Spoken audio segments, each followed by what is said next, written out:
Pernahkah kamu di suatu malam setelah hari yang sangat panjang, duduk diam di pinggir kasur, tubuhmu lelah, matamu menatap kosong ke dinding kamar. Lalu di keheningan itu muncul satu pertanyaan yang menakutkan. Keputusan yang aku ambil hari ini, itu beneran maunya aku, atau aku cuma melakukannya karena nggak enak sama mereka?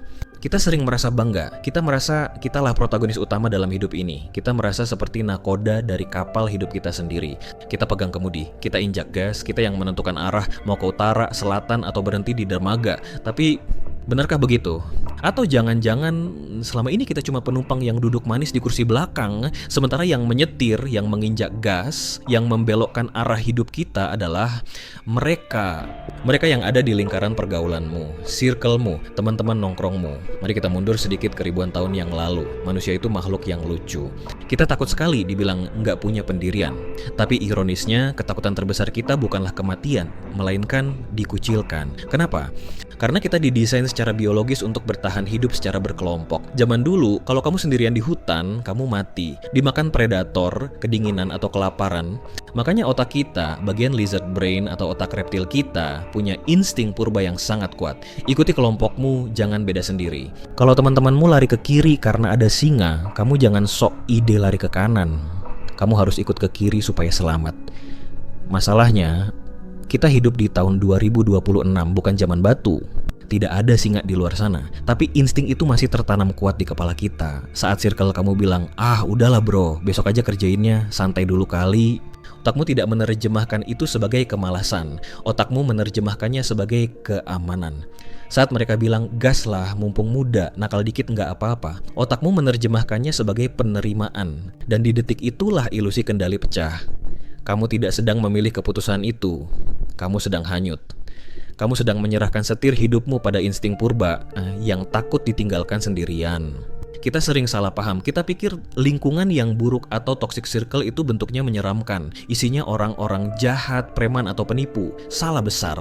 Lingkungan toksik itu justru seringkali terasa hangat, nyaman. Tempat di mana kamu merasa diterima apa adanya, atau lebih tepatnya seadanya. Mereka adalah orang-orang yang tertawa paling keras saat kamu melakukan hal bodoh. Mereka adalah orang-orang yang selalu ada buat kamu selama kamu tidak lebih sukses dari mereka.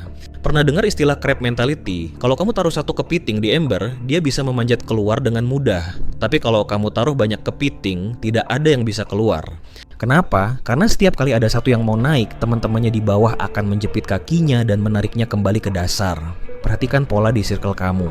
Coba ingat-ingat lagi momen saat kamu punya ide cemerlang. Saat kamu ingin berubah jadi lebih baik, apa reaksi mereka? Apakah mereka bilang, wah gila, keren banget bro? Atau mereka bilang, ya elah serius amat hidup lo, tumben bener. Atau sok suci lo, biasanya juga belangsak. Kalimat itu seringkali dibungkus dengan nada bercanda. Tapi teman-teman, itu bukan candaan. Itu adalah rantai, itu mekanisme pertahanan mereka. Karena kalau kamu naik kelas, itu akan membuat mereka terlihat buruk. Jadi mereka menarikmu kembali ke bawah demi sebuah solidaritas semu. Lalu datanglah momen krusial itu, momen pengambilan keputusan. Situasinya mungkin sederhana, ajakan nongkrong padahal besok ada ujian, ajakan beli barang branded biar kelihatan kompak, atau keputusan yang lebih fatal, melanggar aturan, atau mengkhianati prinsipmu sendiri. Di detik itu ada perang di kepalamu. Bagian prefrontal cortex berbisik, jangan, ini salah, kamu bakal nyesel. Tapi lihat sekelilingmu, si A sudah melakukannya, si B ketawa-ketawa. Tiba-tiba lampu logika padam, digantikan oleh emosi sesaat, rasa takut ditinggal, rasa ingin diakui.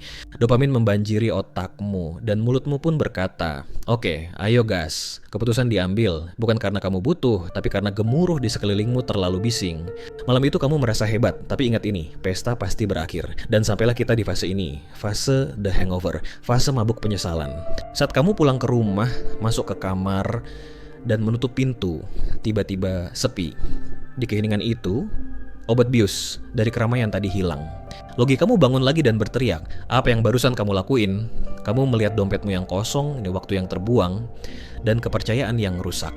Dan yang paling menyakitkan, teman-teman yang tadi menyorakimu, mereka tidur nyenyak di rumah masing-masing.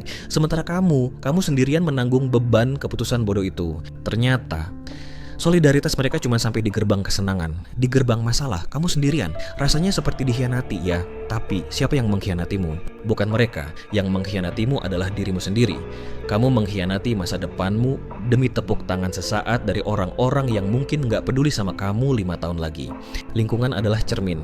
Kalau cermin di sekelilingmu buram, kamu gak akan bisa melihat wajah aslimu. Lama-kelamaan, kamu lupa siapa kamu. Kamu jadi zombie. Keluar dari lingkaran yang buruk itu, sakit. Rasanya seperti mencabut plester luka dengan paksa. Ada ketakutan luar biasa. Kalau aku nggak ikut mereka, nanti aku sendirian. Tapi dengarkan ini. Lebih baik berjalan sendirian, tapi menuju arah yang benar. Daripada berjalan ramai-ramai, tapi menuju jurang.